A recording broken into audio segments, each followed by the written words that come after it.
Dr. Maya Reeves received the call at 2:47 a.m., her phone vibrating against the nightstand with the insistence of genuine emergency. She'd been on call for the Washington State Wildlife Disease Lab for 6 years, and she knew the difference between a routine necropsy request and something that made dispatch sound like they were reading from a script they didn't quite believe. "We need you at Swedish Medical Center, Issaquah campus," the voice said, young, male, breathless. "There's been a traffic accident. The victim is... We're not sure what we're dealing with. Fish and Wildlife is requesting immediate consultation." Maya was already pulling on jeans, her mind cycling through possibilities. Bear, cougar, maybe an elk, given the season and the rut. The Cascade foothills had been pushed hard by 3 years of drought, followed by catastrophic wildfire seasons.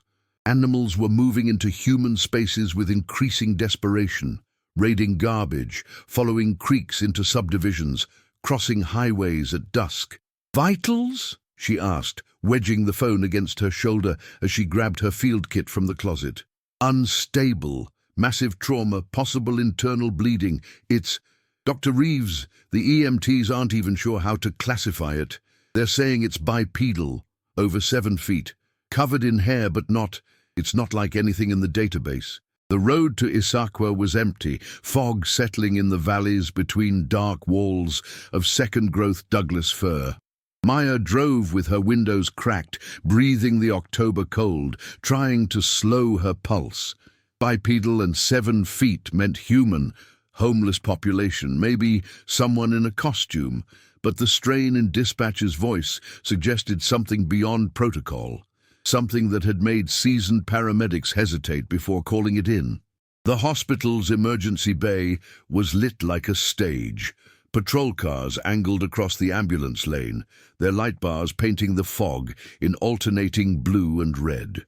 Maya parked in the staff lot and approached on foot, her credentials ready. A sheriff's deputy stopped her at the perimeter. "Dr. Reeves, wildlife pathology," she said, showing her lanyard. "I was called in for consultation." The deputy, middle-aged, weathered face, name tag reading Kowalski, studied her with the cautious assessment of someone who'd already seen something that broke his categorical understanding of the world. "They're waiting for you in trauma too. Dr. Chen will brief you. I'm going to ask you to keep your phone in your pocket and refrain from taking photographs until we've established protocol." "This is an animal?" Maya asked. Kowalski's jaw tightened. "That's what we're trying to determine." Inside, the hospital had the overbright antiseptic quality of institutional spaces built to erase ambiguity.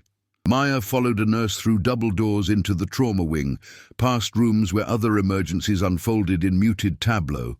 A child with croup, an elderly man clutching his chest, the ordinary catastrophes of human fragility.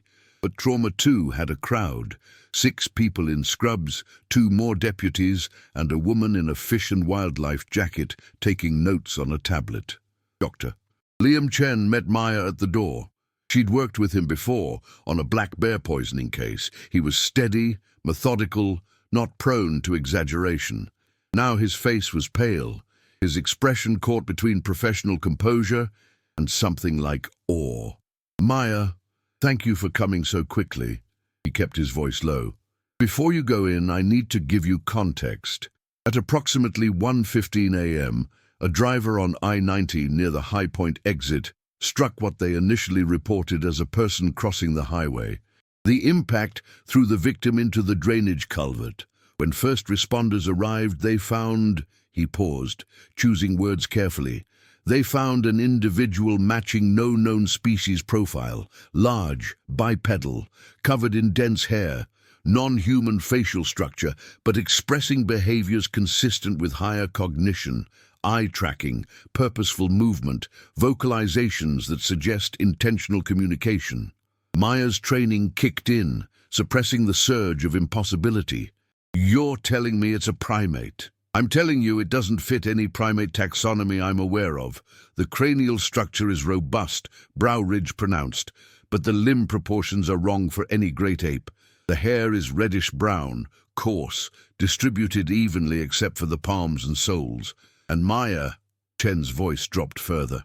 It was wearing something, not clothing, but a kind of woven pouch on a cord around its neck, containing what appeared to be carved bone fragments.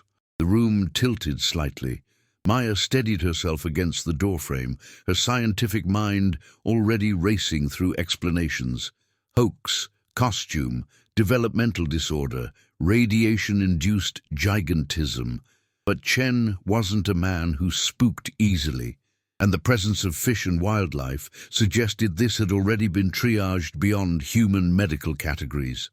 "I need to see it," she said. Chen nodded and pushed open the door.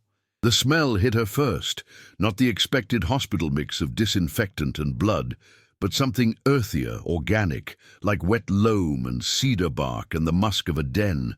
The creature lay on a reinforced gurney, too large for the standard equipment, its legs extending past the footboard. An oxygen mask had been fitted awkwardly over its face, fogging with each labored breath. IV lines snaked into both arms, the veins visible beneath skin that was surprisingly pale under the covering of hair. Maya approached slowly, her field kit forgotten in her hand, every sense focused on the being before her. It was male. That much was evident from the body structure and the slight swell of genitalia visible beneath the hair. The cranium was massive, the skull elongated and crested in a way that suggested powerful jaw muscles. The brow ridge was heavy, the eye sockets deep set, but the nose was flatter than an ape's, the nostrils flaring with each breath. The mouth was partially open, revealing teeth that were eerily human-like, incisors, canines, molars, designed for an omnivorous diet. But it was the hands that stopped her. They lay open on the gurney, palms up, and they were unmistakably hands. 5 fingers, opposable thumbs, nails rather than claws. The palms were calloused and hairless, the skin crisscrossed with scars and calluses that spoke of a life spent climbing, grasping, manipulating. On the right hand, the index finger twitched slightly, as if reaching for something. "Has it been conscious?" Maya asked, not taking her eyes off the creature. "Intermittently," Chen replied. "When we first stabilized it, the eyes opened, pupils reactive to light, tracking movement. It made sounds, vocalizations in the 400 to 600 hertz range, modulated in a way that suggests intentionality. Then it lost consciousness again. Blood pressure is dropping. I'm concerned about internal hemorrhage, but we can't do a CT scan without understanding its anatomy better." Maya set down her kit and moved to the creature's side. Up close, the details multiplied. The hair wasn't uniform but varied in length and texture, longest on the shoulders and upper back, shortest on the face and hands. The ears were small, set close to the skull, almost hidden by the surrounding hair. The fingernails were thick, yellowed, embedded with dirt. And the scars! There were dozens of them. Old wounds healed into white lines across the torso, the arms, the legs. This was a being that had lived a hard life in an unforgiving environment.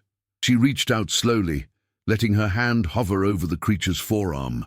The skin was warm, the pulse visible in the veins. This was not a costume. This was not a hoax. This was a living mammal of unknown taxonomy, critically injured and possibly dying in a suburban emergency room. "I need to take samples," Maya said, her voice steadier than she felt. "Blood, hair, tissue, if possible, and I need to document everything. If this is a new species, if this is what I think it might be, we're looking at the most significant zoological discovery in modern history." Chen nodded. "I've already drawn blood, 4 vials. They're in the cooler." He gestured to a red biohazard container on the counter. "But Maya, we need to decide what we're dealing with here. Because if this is a person, if this is a sentient being with rights, then we can't treat it like a research specimen. We need consent. We need legal standing." Maya looked at the creature's face, the heavy brow, the closed eyes, the slight flutter of breath that fogged the oxygen mask. She thought of the carved bones Chen had mentioned, the pouch around its neck. She thought of the scars, the evidence of a life lived with intelligence and intention. And she thought of the decades of reports from these mountains, footprints, vocalizations, Fleeting sightings dismissed as misidentification or myth. "Let's stabilize it first," she said. "Then we figure out what happens next." For the next 2 hours, Maya worked alongside Chen and his team, documenting every detail with the meticulous care of someone who understood the weight of evidence. She collected hair samples from different parts of the body, noting the variations in color and texture. She swabbed the mouth, retrieving cells for DNA analysis. She measured the cranium, the limbs, the hands and feet, recording dimensions that fell outside the range of any known hominid.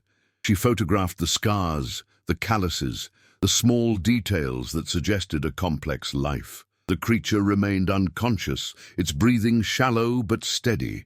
The blood work came back with results that were simultaneously familiar and alien. Hemoglobin levels slightly elevated, consistent with high-altitude adaptation. Liver enzymes normal.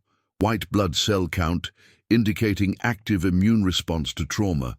The blood typed as O negative, compatible with human transfusion protocols, a detail that made Maya's hands shake as she read the results. At 5:30 a.m., as dawn began to grey the windows, the creature's eyes opened. Maya was alone with it, the others having stepped out to consult with hospital administration. She'd been sitting in a chair beside the gurney, reviewing her notes, when she felt the change in the room, a shift in attention, a presence. She looked up and found herself staring into eyes that were not human, but not animal either. They were brown, flecked with gold, the sclera yellowed, but the pupils sharp and focused. They tracked her movement as she slowly set down her tablet and rose to her feet. The creature's head turned slightly, following her, and then its gaze dropped to the IV lines in its arms, the monitors beeping softly, the unfamiliar environment of tile and steel and artificial light.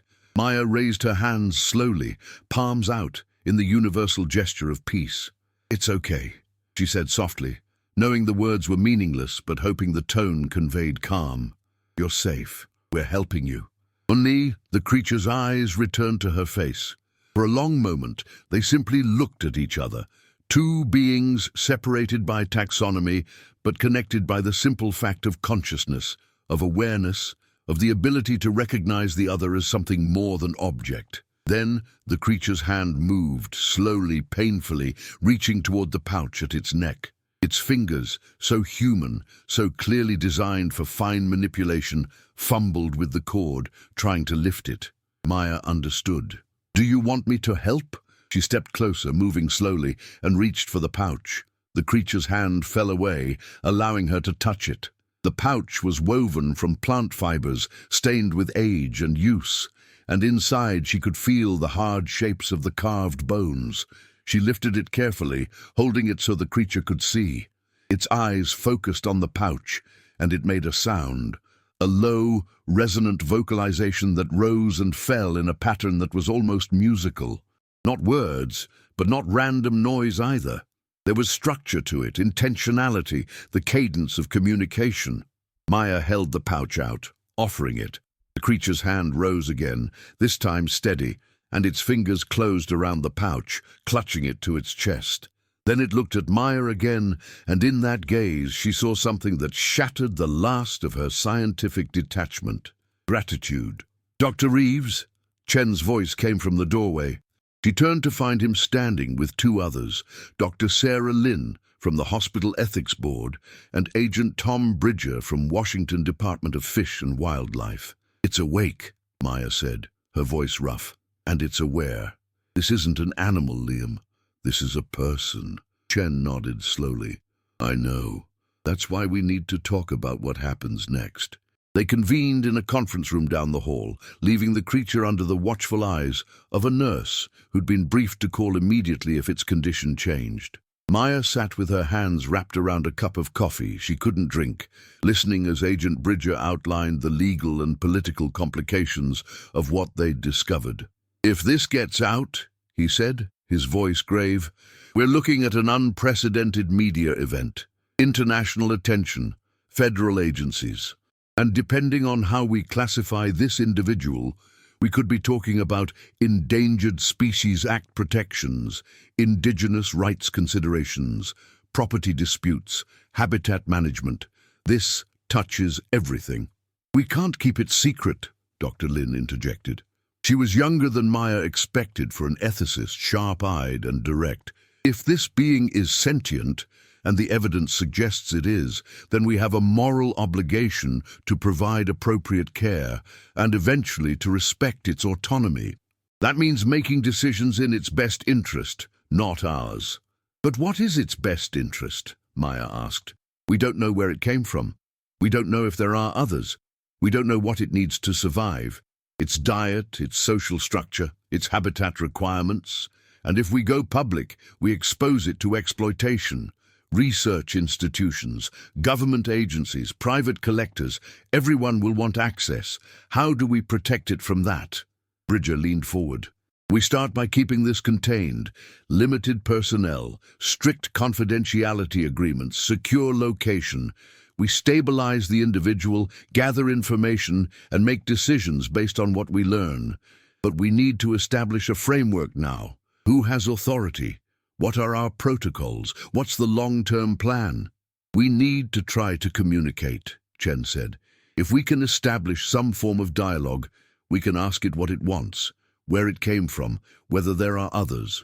The vocalizations are complex enough that there might be a language structure we can map.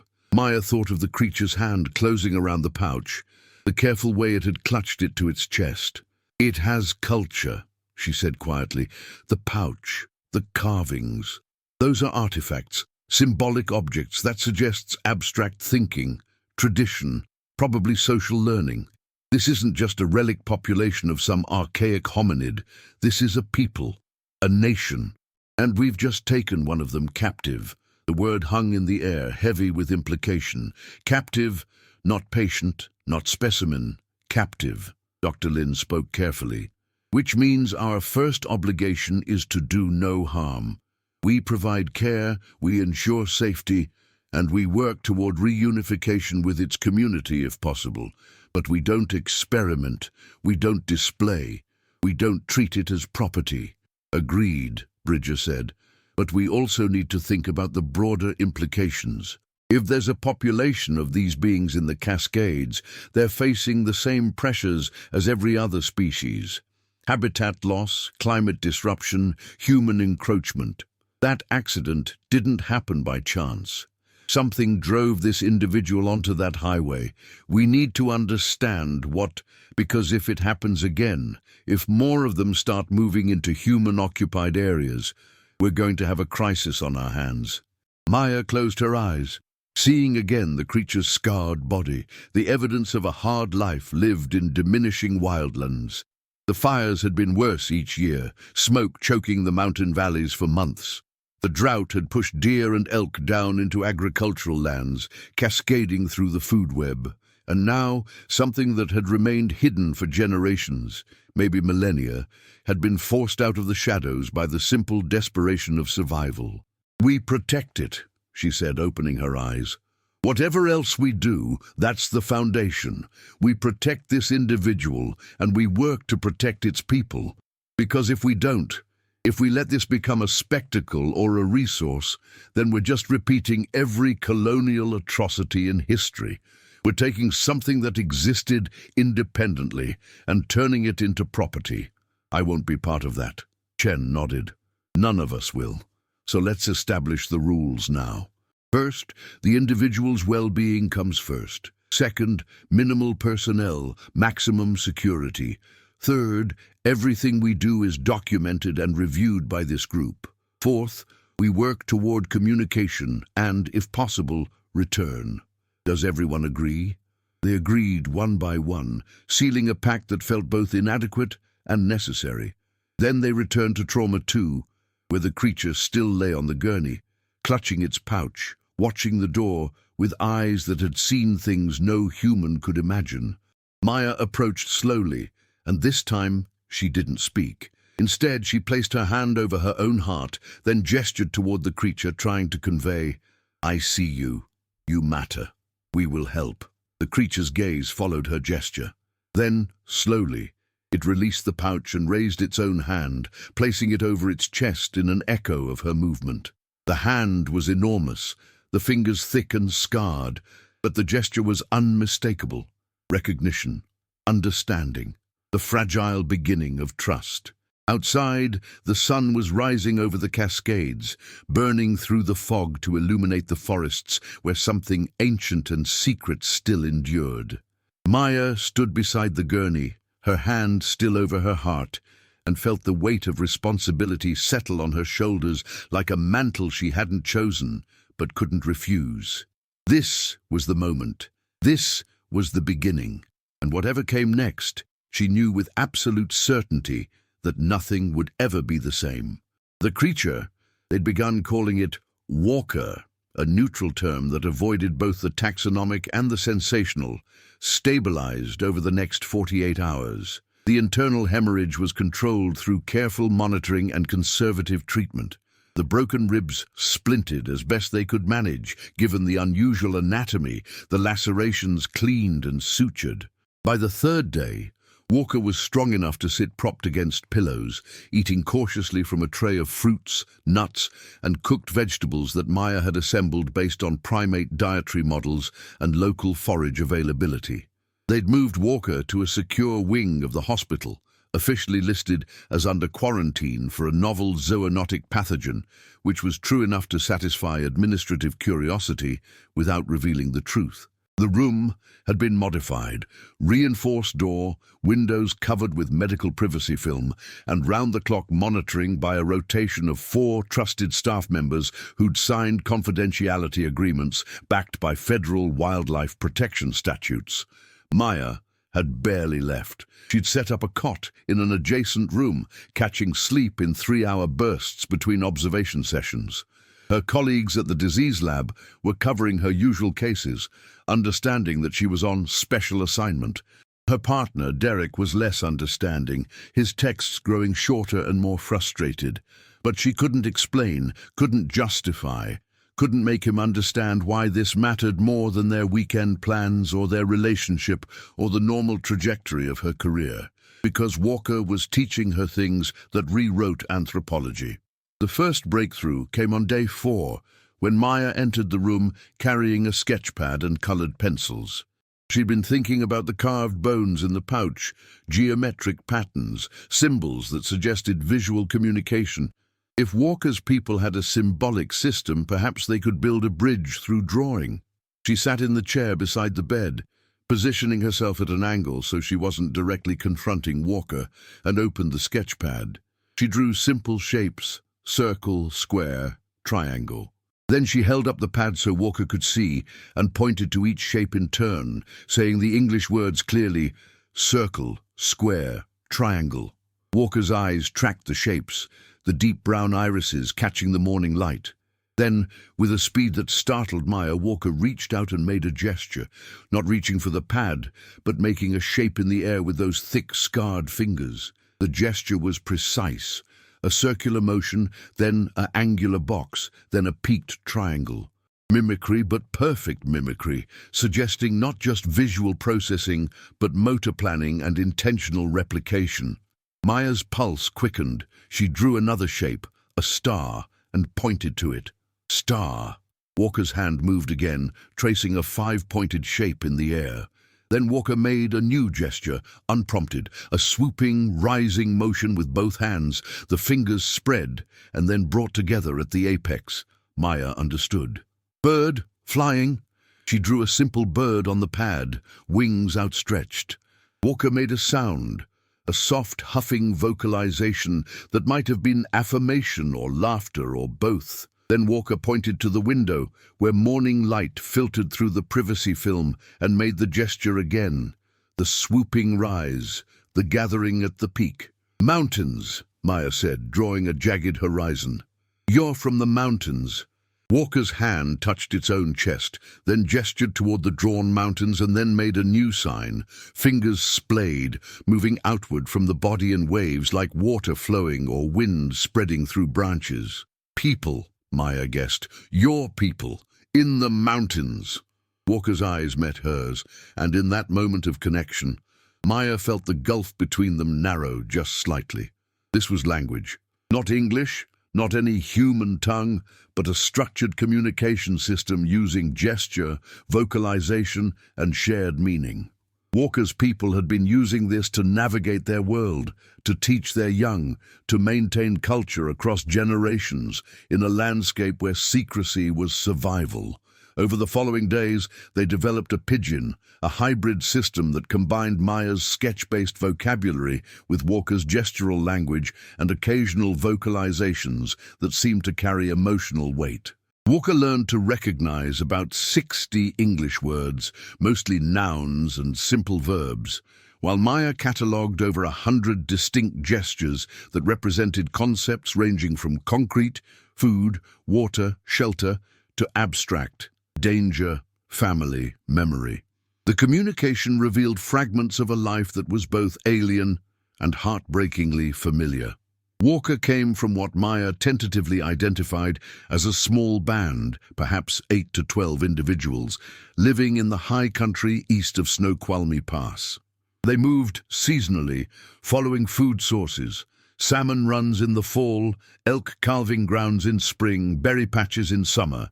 They sheltered in caves and beneath rock overhangs, maintaining small, carefully hidden camps that left minimal trace.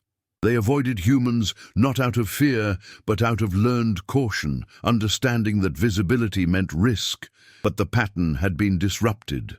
Walker's gestures became agitated when describing the last 2 years, the sky dark with smoke, the fires burning through traditional territories, the water sources drying up. Food became scarce. The band had moved lower, closer to human settlements, driven by desperation. And then, 3 weeks ago, something worse. Walker gestured humans with rifles, sweeping movements through the forest, dogs barking. The band had scattered. Walker had been separated, had traveled alone for days, staying to the ridgelines and moving only at night. The highway had been an obstacle, a ribbon of light and noise that had to be crossed to reach safer territory. Walker had waited until the early morning hours, had tried to time the crossing between vehicles, and then Walker's hands fell silent. The impact, the pain, the noise, and lights, and human voices. And then waking in this place of walls and bright lights and strange smells, separated from everything familiar. Maya documented every gesture, every vocalization, building a lexicon that Dr. Lin insisted would be critical for establishing Walker's legal personhood. Because that was the next battle, convincing the broader authorities that Walker was not a discovery to be claimed, but a person whose rights needed recognition and protection. The blood work had come back from the genetics lab, and the results were both illuminating and complicating. Walker's DNA was hominid, sharing approximately 98.4% similarity with modern humans, closer than humans to chimpanzees, more distant than Neanderthals.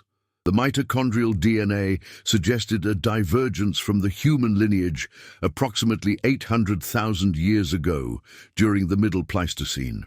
Walker's people, tentatively designated as Homo silvestris pending formal description, represented a relict population that had survived in North American refugia through the ice ages, adapting to the continent's ecosystems in ways that Homo sapiens, arriving only 15,000 to 20,000 years ago, had not. It was staggering. It rewrote human history.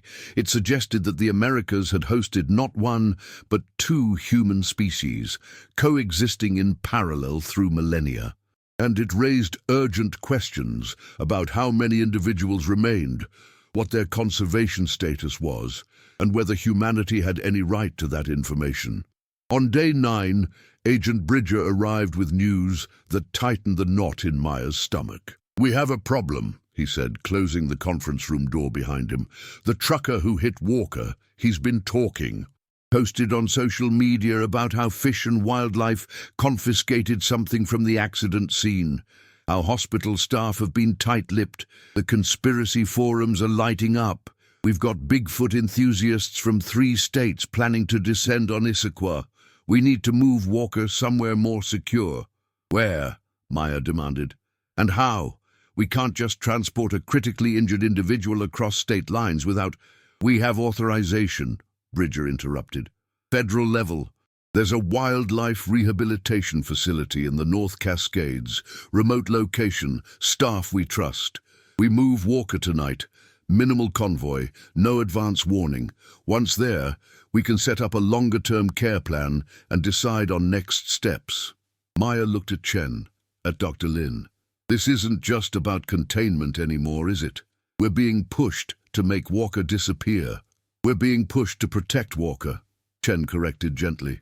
"If the media gets hold of this, if amateur cryptozoologists start combing these mountains looking for more of Walker's people, we'll be creating exactly the kind of pressure that drove Walker to that highway in the first place. The fires and the drought are bad enough. We can't add human encroachment based on sensationalism."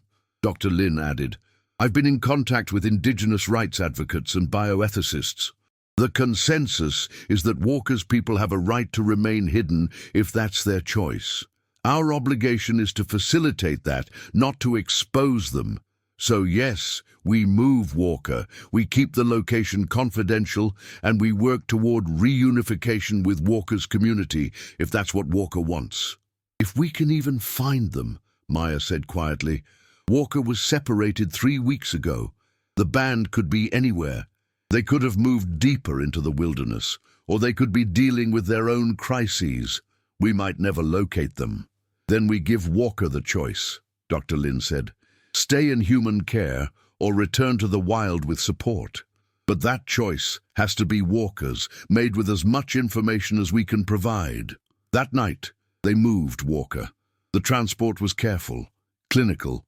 Walker sedated just enough to prevent panic, but awake enough to understand what was happening. Maya rode in the back of the ambulance, holding Walker's hand. An instinct that surprised her, but Walker's fingers had closed around hers the moment they'd lifted the gurney, and she couldn't bring herself to let go. They drove north through darkness, the roads empty, the forests closing in as they climbed into the mountains. The rehabilitation facility was built into a valley, surrounded by old-growth cedar and hemlock, with a main building that had been a ranger station decades ago, and several outbuildings converted into animal enclosures. But for Walker, they'd prepared something different, a large room with windows overlooking the forest, furnished with natural materials, logs, moss, pine boughs, arranged to suggest shelter without confinement. Walker woke the next morning to birdsong and the smell of Douglas fir. Maya was there, sitting on a wooden stool, a sketch pad on her lap. When Walker's eyes opened, she held up a new drawing, the facility, the surrounding forest, the mountains beyond. She pointed to Walker, then to the room, then to the drawing. "Safe," she said. "You're safe here." Walker sat up slowly, the ribs still tender, and looked around. The room was large enough to move freely, the windows open to the forest sounds. After a long moment, Walker made a gesture. The swooping rise of mountains, then a new sign, hands cupped together, then opened like something released. "Home," Maya said, her throat tightening. "You want to go home." Walker's nod was slight but unmistakable. Over the next 3 weeks, they worked toward that goal. Walker's strength returned, the ribs healing, the lacerations fading to pink scars among the older white lines. Maya and Chen set up a protocol for communication, documenting every sign, every pattern, every nuance of Walker's gestural language. They brought in food from the forest, berries, nuts, wild greens, and Walker showed them which plants were preferred, which were medicinal, which were avoided. They provided clay and pigments, and Walker created small sculptures and painted designs that echoed the carvings in the pouch. Spirals, hash marks, stylized representations of animals and plants. They were building a cultural database, a record of a people who'd existed in shadow for thousands of years. And with every new detail, Maya felt the weight of responsibility deepen, because this knowledge was dangerous. In the wrong hands, it could be used to track, to exploit, to destroy. In the right hands, it could protect. But who decided which hands were right? The ethical dilemma crystallized on day 32 when Walker drew a picture that made Maya's blood run cold. It showed figures, 5 of them shaped like Walker but smaller, surrounded by trees, and around the trees, flames. Walker's hand moved rapidly, gesturing fire, smoke, running, separation. Then Walker looked at Maya and made a sign they'd established early. A question, a plea. Help. Your family, Maya said, her voice breaking. They were caught in the fires, and you're separated from them. Walker's eyes confirmed it. Somewhere in those mountains, Walker's kin were struggling, possibly injured, possibly dying, and Walker, trapped in human care, couldn't reach them. Maya convened the team immediately. We need to mount a search, she said, spreading out maps of the North Cascades. Walker's given us enough information to narrow the territory, east of Snoqualmie Pass, high elevation, near water sources. We can use that to focus our efforts. Bridger shook his head. A search party will draw attention. Helicopters, ground crews. It'll look exactly like what the conspiracy theorists are expecting. We'll bring every amateur tracker in the Northwest down on that area. So we do it quietly, Chen argued. Small team, minimal equipment, under the guise of wildlife surveys. We have satellite data on fire-affected areas. We can cross-reference that with Walker's descriptions and identify probable locations. And if we find them? Dr. Lin asked. What then? We can't force contact. We can't capture more individuals. The most we can do is document, establish that they exist, and then, what? Hope they trust us? Hope they don't scatter further? Maya looked at the maps, at the vast green expanses that hid so much. We offer help, she said. We find them, we assess their needs, and we offer resources, food, medical care, maybe even habitat protection.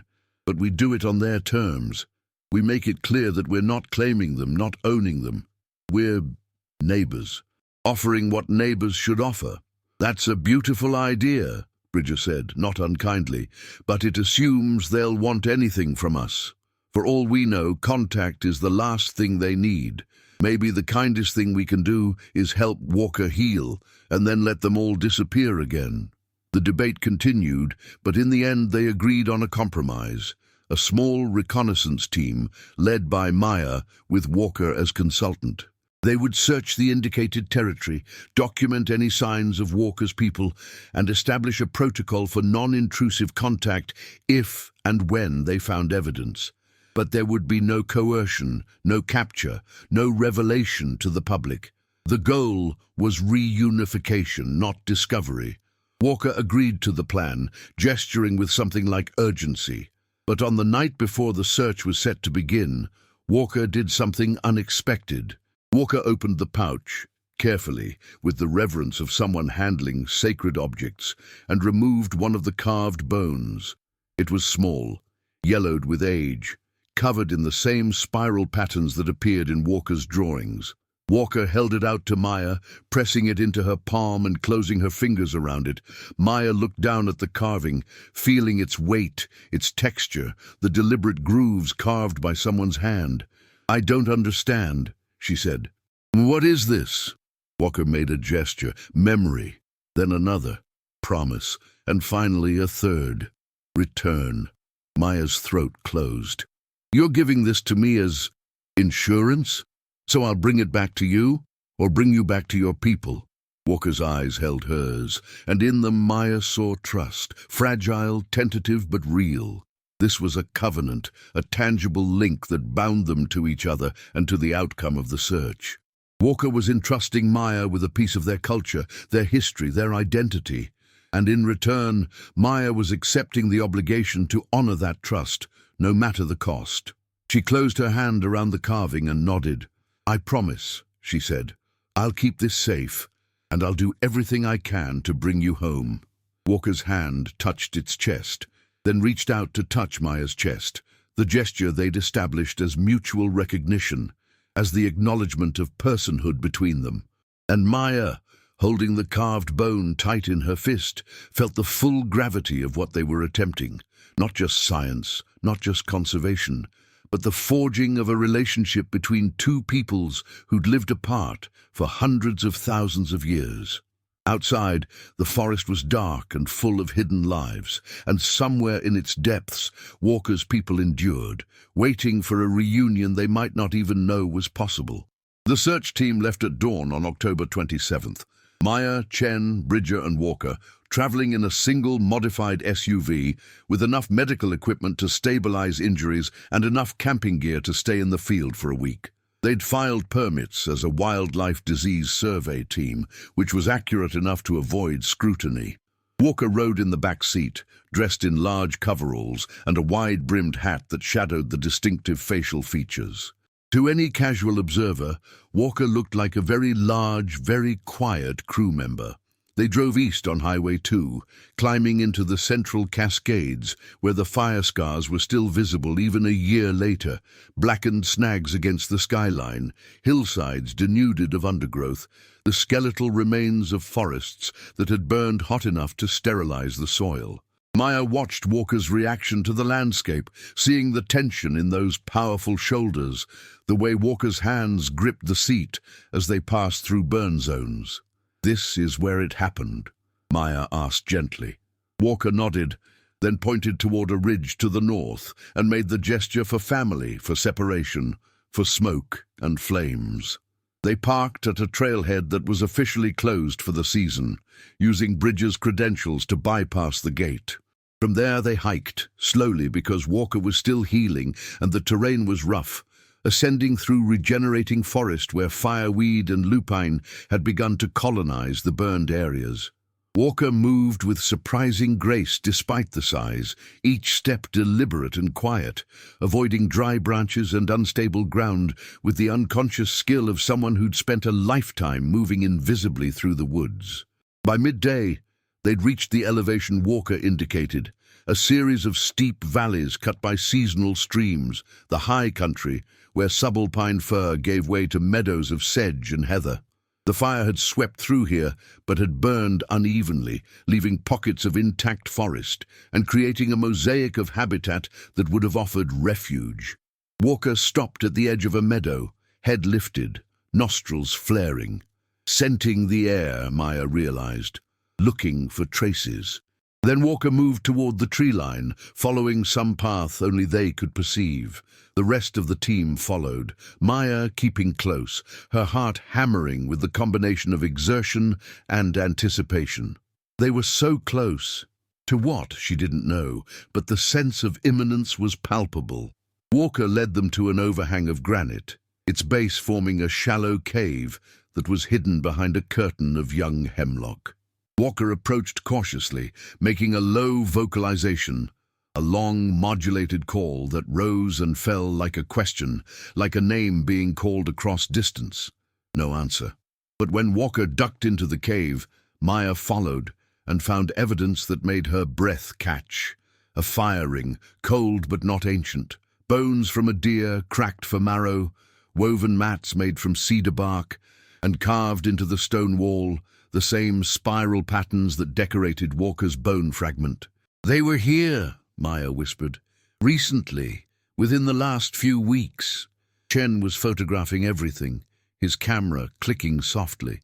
Bridger stood guard at the entrance, his hand on the radio, though they were too deep in the mountains for reliable communication. Walker moved through the space with the careful reverence of someone walking through a memory, touching the woven mats, kneeling by the fire ring, tracing the carvings with thick fingers. Then Walker made a new sound, not the communicative vocalizations they'd been using, but something deeper, more resonant. A call that echoed off the stone walls and carried out into the forest, a sound that was part howl and part song, the kind of noise that would travel miles through mountain valleys. They waited. Minutes stretched out, the forest around them holding its breath. Maya's hand found the carved bone in her pocket, gripping it like a talisman. This was the moment. If Walker's family was still in range, still alive, still willing to respond to a voice they'd heard before. A reply came from the ridge above. Another call, higher-pitched, tentative. Walker's head snapped up, and the expression on that alien familiar face was unmistakable, hope. Walker called again, and this time the response was closer, and then a second voice joined it, and then a third. Walker moved to the mouth of the cave, calling continuously now, a sustained vocalization that Maya understood was identification, reassurance, invitation. And then they appeared. 3 figures emerged from the tree line 200 yards upslope, tall, covered in dark hair, moving with the same deliberate grace Walker had shown. They stopped at the edge of visibility, clearly wary, clearly assessing the presence of the humans.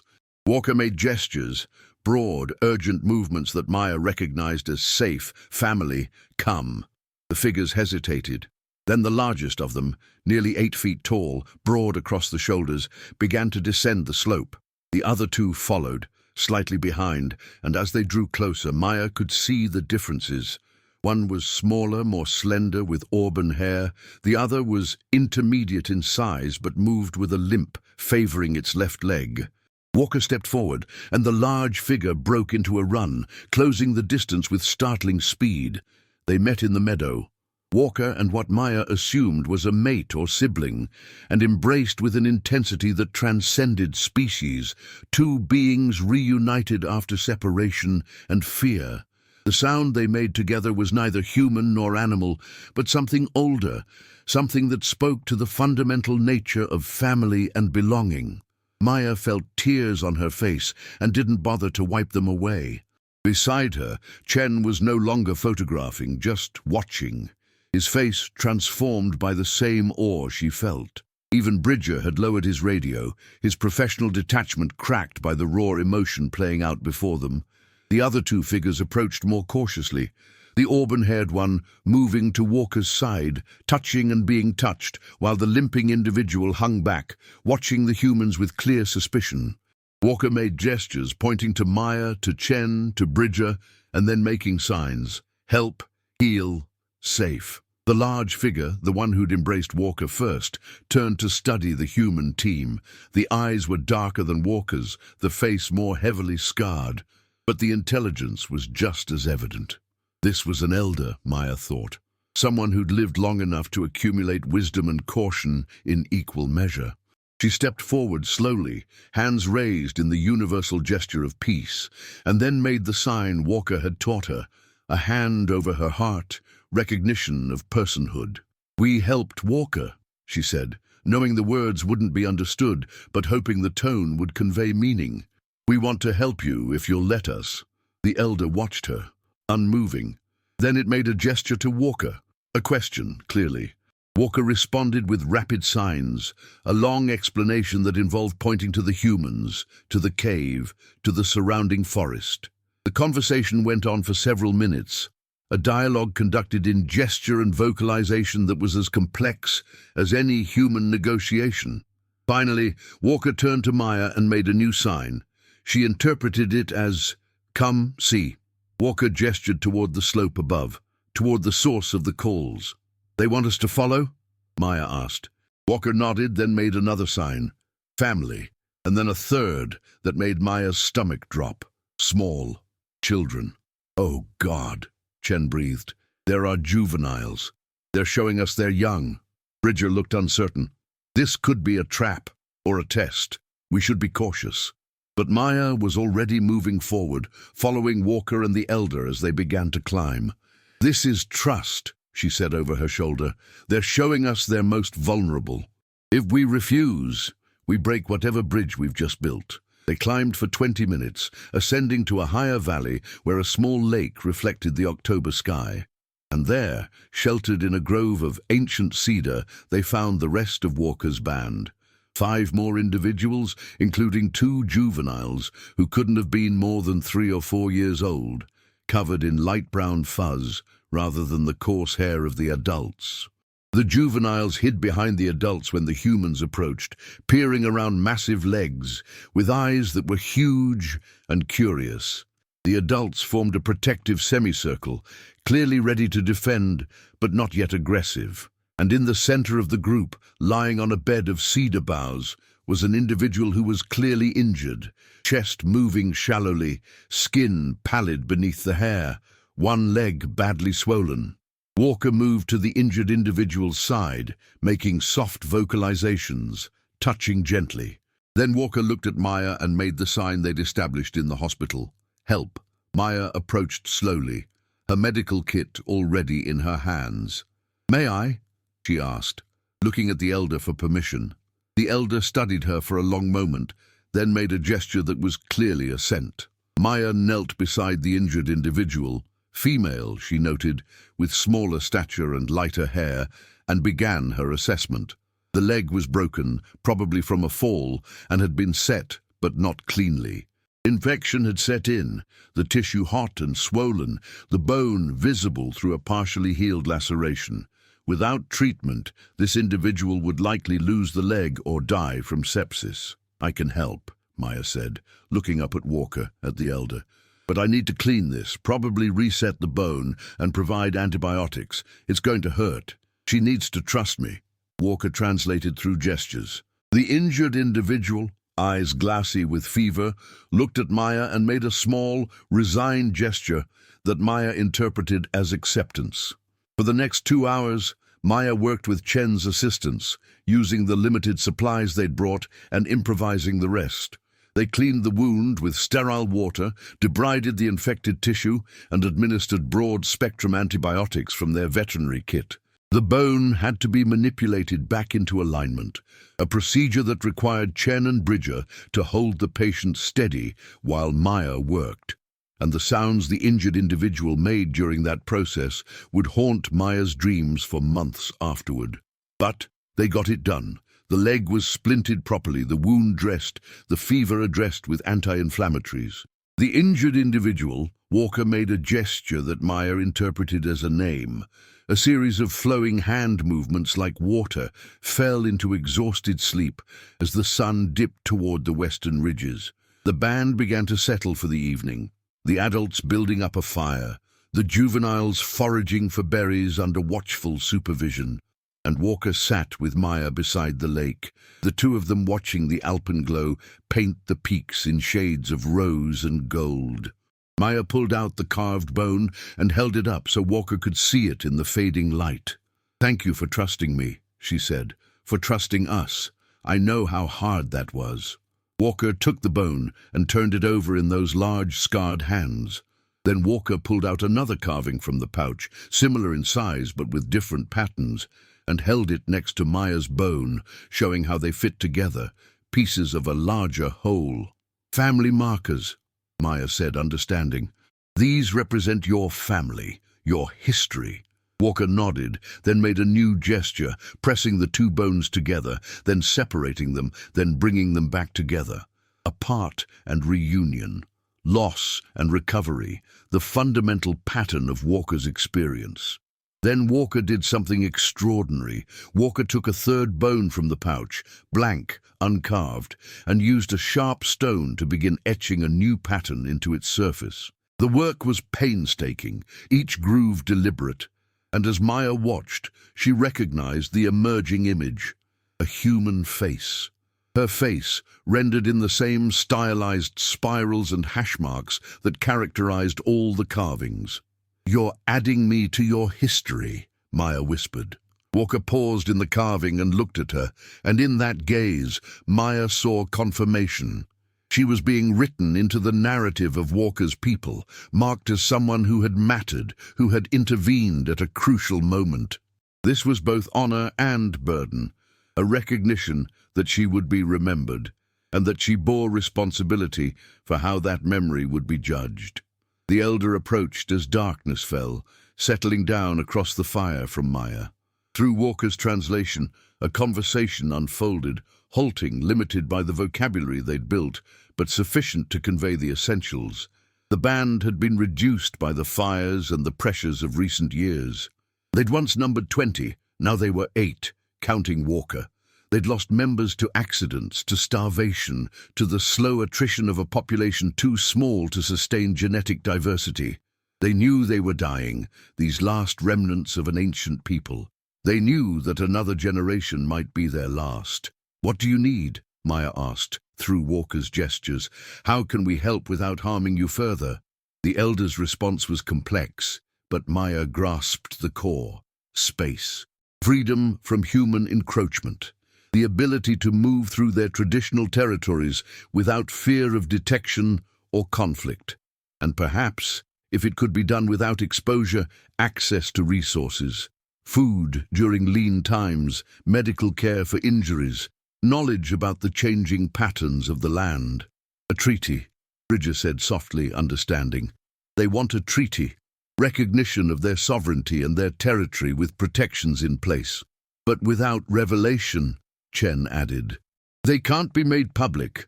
The moment that happens, everything they've survived for falls apart. Maya looked at Walker, at the elder, at the juveniles sleeping huddled against an adult by the fire. We can try, she said. I can't promise it'll be perfect. I can't promise there won't be complications, but I'll spend the rest of my career fighting for your right to exist on your own terms. I'll document what I've learned, and I'll bury it so deep that no one can use it to find you. And I'll work to protect these mountains so you'll have somewhere to live, even as everything else changes, Walker translated, the gestures flowing in the firelight. The elder listened, then made a response that was both question and challenge. Trust, Maya confirmed. I know I'm asking you to trust the species that's displaced you, harmed you, driven you to the edge of extinction.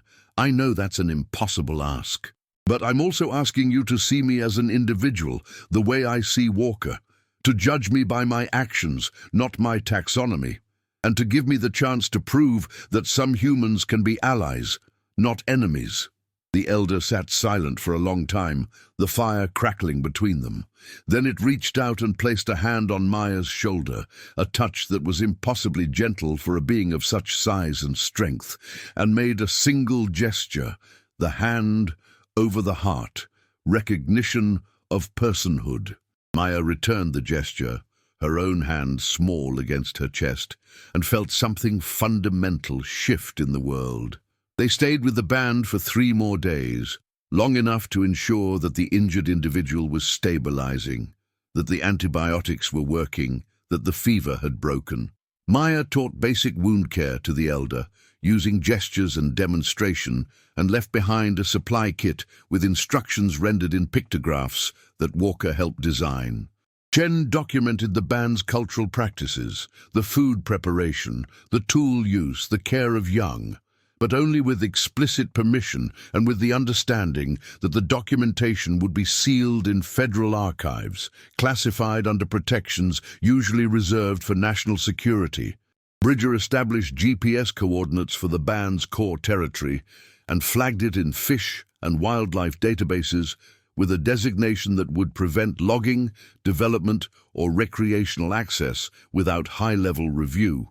It was a thin protection, subject to political whims and budget cuts, but it was something, and Maya completed the lexicon of Walker's gestural language, creating a dictionary that could facilitate future communication if the need arose. But she encoded it, requiring a key that she split between herself, Chen, and Dr. Lin, ensuring that no single person could access it without agreement from the others. On the morning of their departure, Walker stood with Maya at the edge of the lake, the two of them watching mist rise from the water as the sun broke over the eastern ridges. Walker had given her the finished carving, the bone etched with her likeness, joined now to the family markers in an unbroken cord. Maya wore it around her neck, beneath her jacket, feeling its weight against her sternum like a second heart. "I'll come back," Maya said, knowing Walker understood enough English to follow. "Every few months, if you'll let me. To check on you, to bring supplies, to make sure you're okay." Walker made the gesture for return, for promise, and then added a new sign, a hand placed over Maya's heart and then over Walker's own, binding them. Not ownership, not obligation, but connection, freely chosen, across the unbridgeable distance of species and history. They descended the mountain in silence, each of the humans carrying the weight of what they'd witnessed. At the trailhead, Maya paused and looked back toward the high country, where somewhere in the folds of the landscape, 8 individuals lived out their days in cautious hope. "We have to protect them," she said, "no matter what it costs us personally or professionally. This is the most important thing we'll ever do." Chen and Bridger nodded, their faces set with the same determination. They'd crossed a threshold together, and there was no returning to innocence or ambiguity. They were guardians now, whether they'd chosen that role or not. The months that followed were a careful ballet of secrecy and advocacy. Maya returned to her position at the disease lab, but dedicated every spare hour to crafting protections for Walker's territory. She worked with sympathetic legislators to designate the area as critical habitat for an endangered megafauna species, using language vague enough to pass scrutiny but specific enough to trigger federal protections. She published papers on disease ecology that subtly argued for expanded wilderness preservation, laying groundwork without revealing the true stakes. Walker's recovery became complete, the ribs healing fully, the strength returning. On Maya's third visit, 4 months after the initial separation, Walker introduced her to a new member of the band, an infant, barely 2 months old, clinging to its mother's fur with tiny hands. The band was growing, however, tentatively. Hope, it seemed, was taking root. But the world outside was not kind to secrets. In late March, a hiking blogger posted a video online, a distant, blurry figure moving through trees near Stevens Pass, too large to be a human, too bipedal to be a bear. The video went viral, spawning a new wave of amateur expeditions into the Cascades. Maya watched the views climb into the millions and felt her stomach turn to ice. She called an emergency meeting with Chen, Bridger, and Dr. Lin. "We need to act now," she said, "before someone gets lucky and gets too close. We need to move the band to more remote territory, or we need to create such a convincing debunking that the interest dies down. Or we go public," Dr. Lin suggested quietly. "We control the narrative. We announce the discovery, establish Walker's people as a protected species under international law, and we make it clear that habitat disturbance will be prosecuted as a crime. It's risky, but it might be the only way to actually ensure long-term protection." "Walker's people don't want that," Maya said. "They've been clear.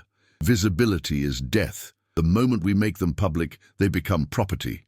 Specimens, case studies, tourist attractions. We can't do that to them." "Then we move them," Bridger said. "I have contacts in Alaska. Wilderness areas so remote that even if someone knows they're there, accessing them would be near impossible.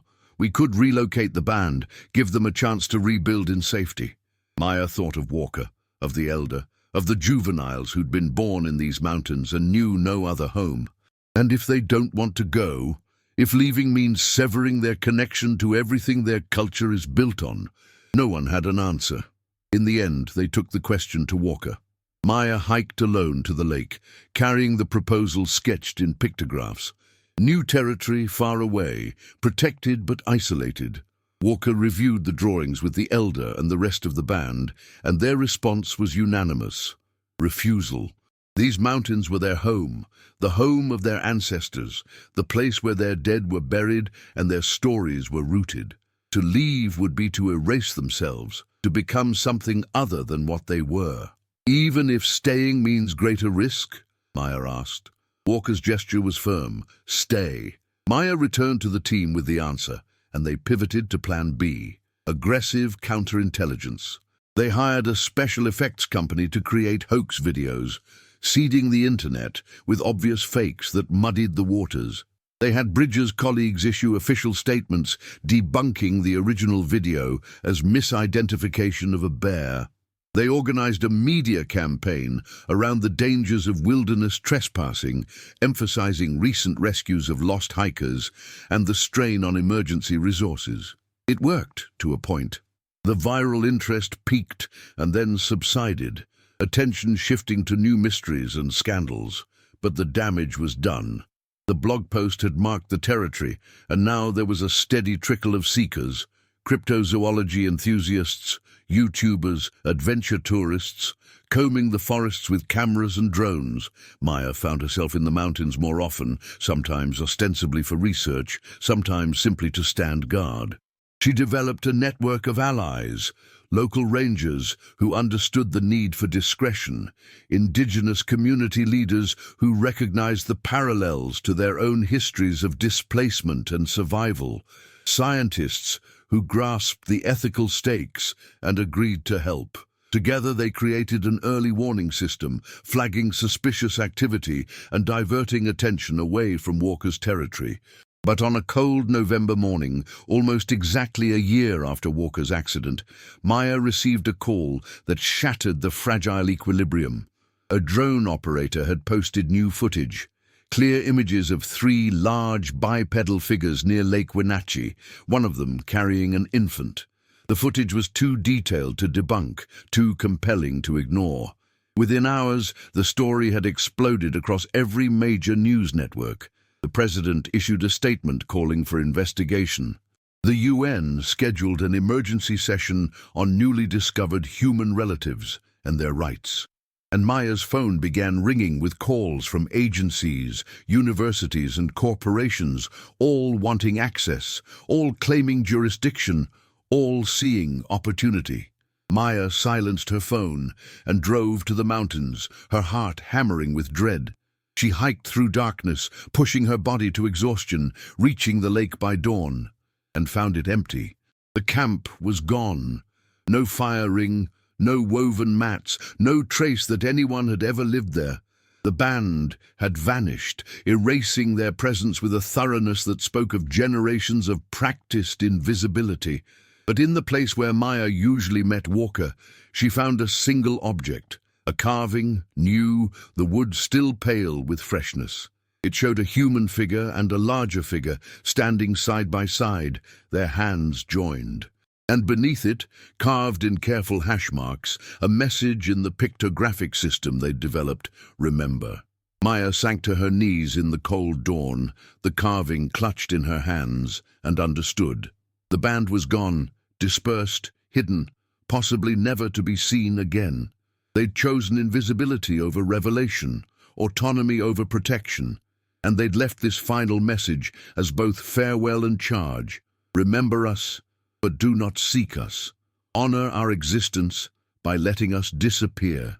She stayed there until the sun was high, memorizing the shape of the mountains, the sound of the wind in the cedars, the weight of the carving in her hands. Then she stood, pocketed the message, and began the long hike back to the world of highways and cities and people who would never understand what had been lost. Epilogue. 10 years later, Dr. Maya Reeves stood at the podium in the conference hall, her hair now threaded with grey, her face marked by the years of careful advocacy and careful silence.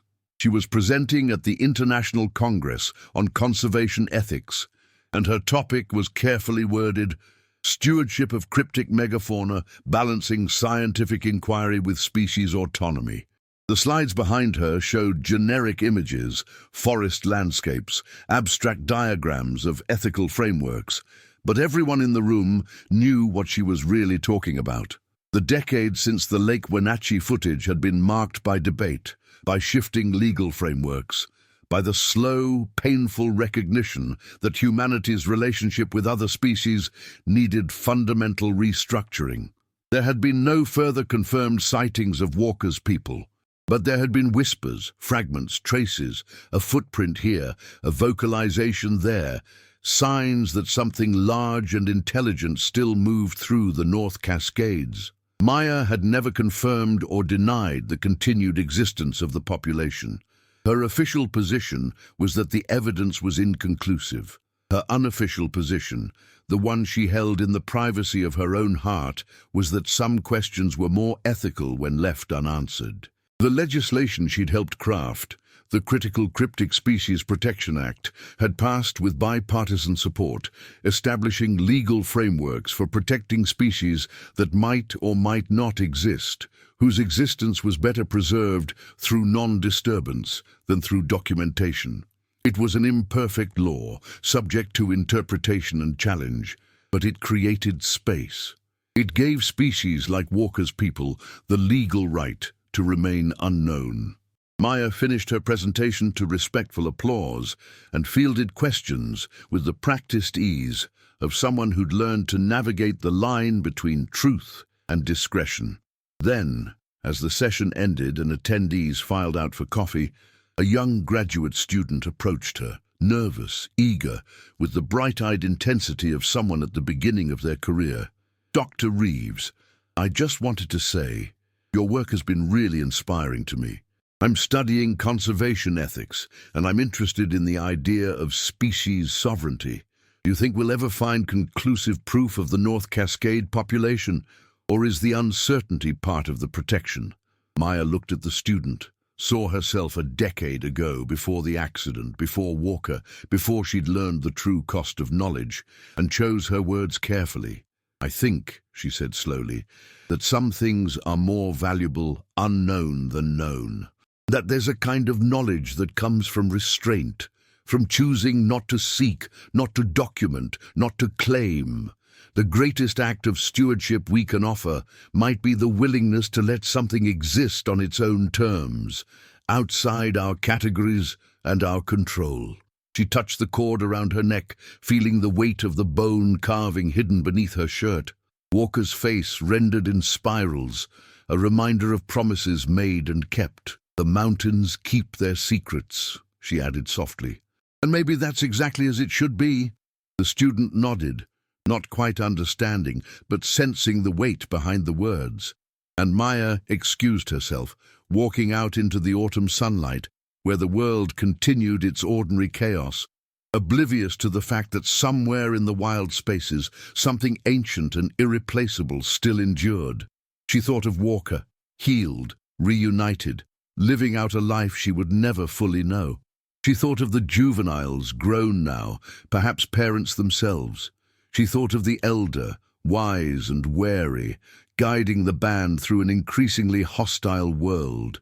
And she thought of her own role, not discoverer, not scientist, but witness, guardian, the keeper of a secret that was not hers to tell. That evening she drove north, taking back roads into the foothills.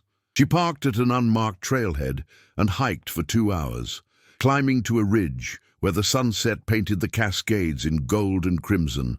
And there, in a hidden crevice she visited once a year, she left a package, medical supplies, high-calorie food bars, a new lexicon entry she'd developed, and a letter written in pictographs that said simply, "Still here, still hoping you're well." She didn't know if anyone would find it. She didn't know if Walker's band still ranged this territory, or if they'd moved deeper into the wilderness, following the retreat of ice and the advance of fire. But she left the package anyway, because that was the agreement: to remember, to honor, to hold space for existence even without proof. As darkness fell, Maya made her way back down the mountain, her headlamp casting a small circle of light in the vast night.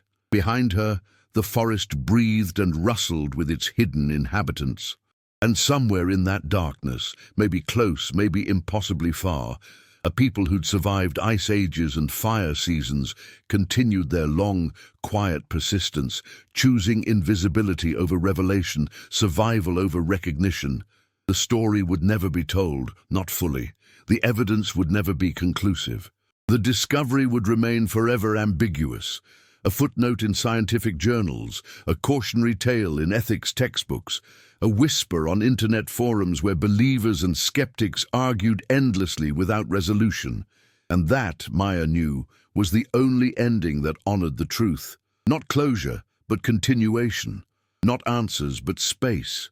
Not knowledge, but wisdom. The wisdom to understand that some beings owed humanity nothing, least of all the revelation of their existence. She reached her car as the first stars emerged, bright and cold in the October sky.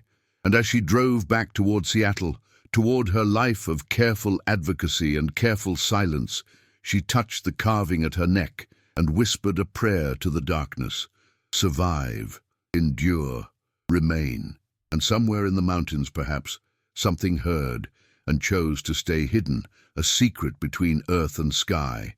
A promise kept by both sides of an impossible covenant. If you enjoyed this story exploring the ethical boundaries between discovery and preservation, please subscribe to the channel for more speculative fiction that challenges how we think about consciousness, coexistence, and our responsibilities to the other beings we share this planet with. Leave a comment sharing your thoughts on where the line should be drawn between scientific inquiry and species autonomy. I read every response, and your perspectives help shape future stories.